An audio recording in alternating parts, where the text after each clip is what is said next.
সম্মানিত viewers, YouTube channel SR টিভির সৌজন্যে গ্রামগঞ্জের আঞ্চলিক খবর বড়লেখা উপজেলা ২ নং দাসের বাজার ইউনিয়নের সুনামধন্য গ্রাম বৃহত্তর সুরিখান্দি দারুল উলুম কওমি মাদ্রাসার উদ্যোগে দোয়া মাহফিলের আয়োজন করা হয়েছে ২৫ সেপ্টেম্বর ২০২৪ বেলা ৩ ঘটিকা হতে মধ্যরাত পর্যন্ত।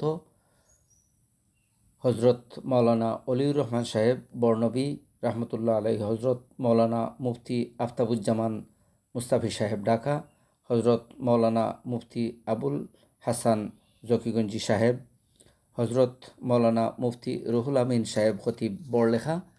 উক্ত দোয়া মাহফিলে সবাই উপস্থিত থেকে দোয়া মাহফিলকে সুন্দর ও সার্থক করে তোলার জন্য বিশেষভাবে অনুরোধ করা হলো।